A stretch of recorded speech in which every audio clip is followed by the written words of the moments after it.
تدفین کے ایک دن بعد یعنی ٹھیک 24 گھنٹے بعد انسان کی آنتوں میں ایسے کیڑوں کا گروہ سرگرم عمل ہو جاتا ہے جو مردے کے پاخانہ کے راستے سے نکلنا شروع ہو جاتے ہیں۔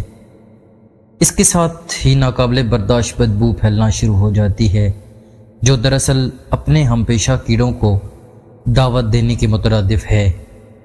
یہ اعلان ہوتے ہی بچھو اور تمام کیڑے مکوڑے انسان کے جسم کی طرف حرکت کرنا شروع کر دیتے ہیں اور انسان کا گوشت کھانا شروع کر دیتے ہیں۔ تدفین کے 3 دن بعد سب سے پہلے ناک کی حالت تبدیل ہونا شروع ہو جاتی ہے۔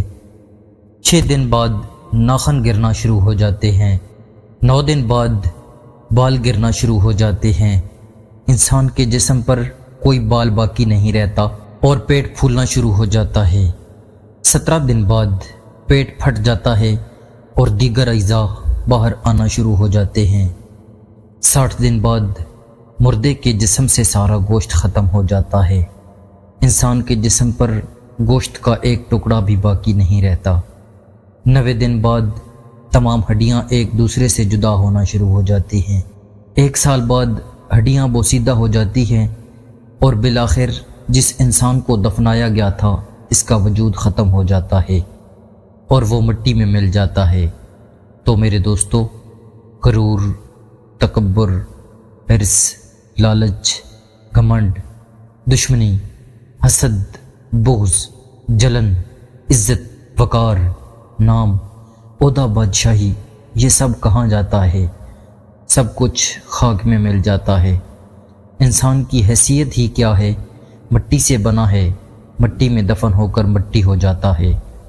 5 یا 6 فٹ کا انسان قبر میں جا کر بے نام و نشان ہو جاتا ہے۔ دنیا میں اکڑ اکڑ کر چلنے والا، اپنے آپ کو طاقتور سمجھنے والا، دوسروں کو حقیر سمجھنے والا، دنیا پر حکومت کرنے والا، قبر میں آتے ہی اس کی حیثیت صرف مٹی رہ جاتی ہے۔ لہٰذا انسان کو ابدی اور ہمیشہ کی زندگی کو خوبصورت اور پرسکون بنانے کے لیے ہر لمحہ فکر کرنی چاہیے، اللہ تعالیٰ کو یاد کرنا چاہیے، ہر نیک عمل اور عبادت میں اخلاص پیدا کرنا چاہیے اور خاتمہ بالخیر کی دعا کرنی چاہیے۔ اللہ تعالیٰ مجھے اور آپ سب کو عمل کی توفیق عطا فرمائے، آمین۔ دوستو، ہماری ویڈیو کو لائک کریں اور ہمارے چینل کو سبسکرائب کریں۔ شکریہ۔